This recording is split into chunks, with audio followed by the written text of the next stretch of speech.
ತರಗತಿ ಒಂದು ಇತರೆ 8 ಒಟ್ಟು 10 ಒಟ್ಟು ಮಕ್ಕಳ ಹಾಜರಾತಿ 64. ದಿನದಂದು ದಾಖಲಾತಿಯಲ್ಲಿರುವ ಮತ್ತು ಹಾಜರಿರುವ ಮಕ್ಕಳ ಸಂಖ್ಯೆ. 1ನೇ ತರಗತಿ ದಾಖಲಾತಿ 8, ಹುಡುಗರು 7, ಹುಡುಗಿಯರು 9, ಒಟ್ಟು 8.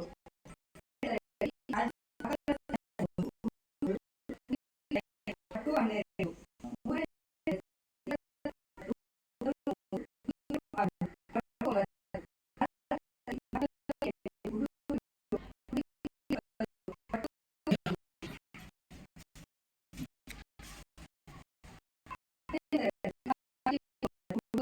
ಹುಡುಗಿಯರು 4, 8. 6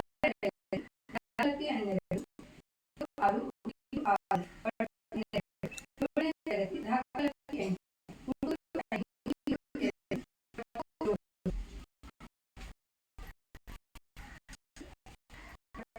ಮಕ್ಕಳ ಸಂಖ್ಯೆ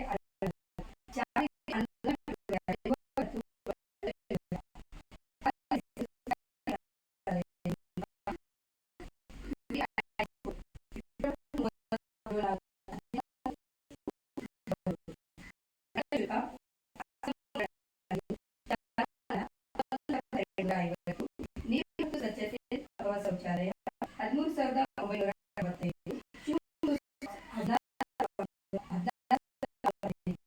ಶಿಕ್ಷಕರ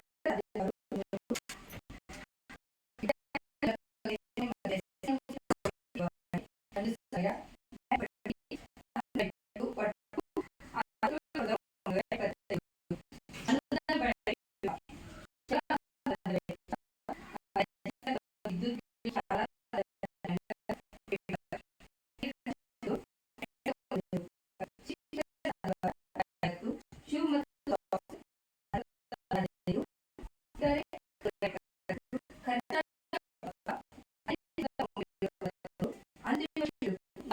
48,932.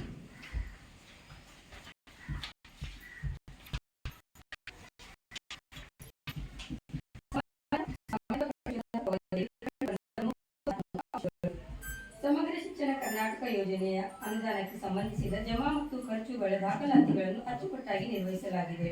ಸಮಗ್ರ ಶಿಕ್ಷಣ ಕರ್ನಾಟಕ ಯೋಜನೆಯಡಿ ಮಕ್ಕಳಿಗೆ ಉಚಿತ ಪಠ್ಯಪುಸ್ತಕ, ಶೂ ಮತ್ತು ಸಾಕ್ಸ್ಗಳನ್ನು ನಿಗದಿತ ಸಮಯದಲ್ಲಿ ವಿತರಿಸಲಾಗಿದೆ. ಶಿಕ್ಷಕರ ಕಲಿಕಾ ಕೌಶಲ್ಯವು ವಿದ್ಯಾರ್ಥಿಗಳ ಮತ್ತು ಪೋಷಕರ ಮೆಚ್ಚುಗೆಗೆ ಪಾತ್ರರಾಗಿರುತ್ತದೆ. ಶಾಲೆಯಲ್ಲಿ ಮಕ್ಕಳು ಎಲ್ಲಾ ದಿನಗಳಲ್ಲಿ ಹಾಜರಿರುವುದು ದಾಖಲೆಯಿಂದ ಗಮನಿಸಲಾಗಿದೆ. ಶಾಲೆಯಲ್ಲಿ ಮುಖ್ಯೋಧ್ಯಾಪಕರು ಮತ್ತು ಶಿಕ್ಷಕರು ಅಂತಿಮ ರೀತಿಯಲ್ಲಿ ಕಾರ್ಯನಿರ್ವಹಿಸುತ್ತಿರುವುದು ಗಮನಿಸಲಾಗಿದೆ. ಮಕ್ಕಳು ಸಾಂಸ್ಕೃತಿಕ ಕಾರ್ಯಕ್ರಮ ಮತ್ತು ಆಟೋಟ ಸ್ಪರ್ಧೆಯಲ್ಲಿ ಹಾಗೂ ಪ್ರತಿಭಾ ಕಾರಂಜಿ ಕಾರ್ಯಕ್ರಮದಲ್ಲಿ ಭಾಗವಹಿಸಿರುವುದು ದಾಖಲೆಯಿಂದ ಗಮನಿಸಲಾಗಿದೆ. ಶಾಲಾ ಶಿಕ್ಷಕರು ಸರಿಯಾದ ಸಮಯಕ್ಕೆ ಹಾಜರಾಗಿರುವುದು ಸಾಮಾಜಿಕ ಪರಿಶೋಧನಾ ಸಂದರ್ಭದಲ್ಲಿ ಗಮನಿಸಲಾಗಿದೆ.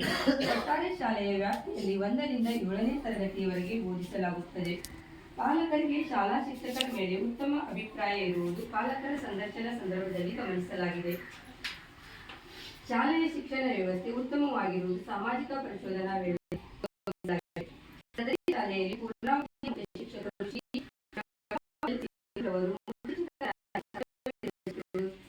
ಸಾಮಾಜಿಕ ಪರಿಶೋಧನೆ ಸಂದರ್ಭದಲ್ಲಿ ಗಮನಿಸಲಾಗಿದೆ.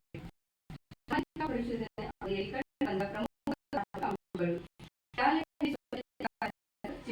ನೇಮಿಸುವುದು ಉತ್ತಮ, ಮಕ್ಕಳು ಊಟ ಮಾಡಲು ಪ್ರತ್ಯೇಕವಾದ ಶೌಚಾಲಯದ ವ್ಯವಸ್ಥೆ ಇಲ್ಲದಿರುವುದು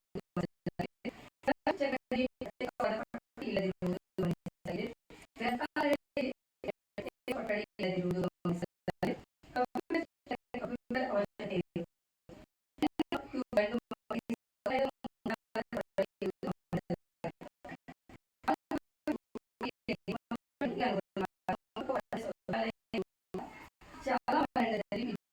ಆವರಣದಲ್ಲಿ ಗಮನಿಸಲಾಗಿದೆ. ಶಾಲಾ ಆವರಣದಲ್ಲಿ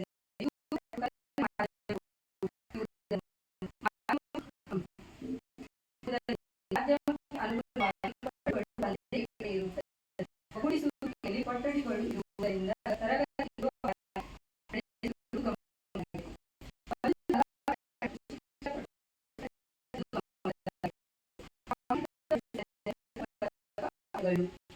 ಶಿಕ್ಷಕರು ಮಕ್ಕಳಲ್ಲಿ ಬಾಂಧವ್ಯವನ್ನು ಗಮನಿಸಲಾಗಿದೆ.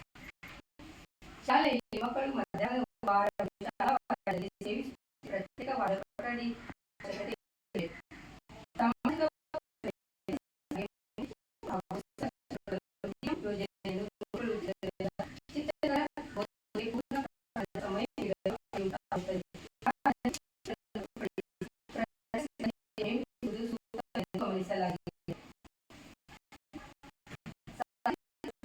ಅಡಿಯಲ್ಲಿ ಗಮನಿಸಿದ ಅಂಶಗಳು.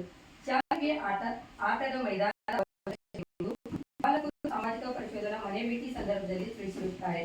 ದೈಹಿಕ ಶಿಕ್ಷಕರ ಅಗತ್ಯ ಇರುವುದು ಸಾಮಾಜಿಕ ಪರಿಶೋಧನಾ ಸಂದರ್ಭದಲ್ಲಿ ಗಮನಿಸಲಾಗಿದೆ. ಶಾಲೆಯ ಅಂಗಳದಲ್ಲಿ ಫ್ಲೇವರ್ಸ್ ಅಳವಡಿಸಬೇಕೆಂದು ಪಾಲಕರು ತಿಳಿಸಿರುತ್ತಾರೆ.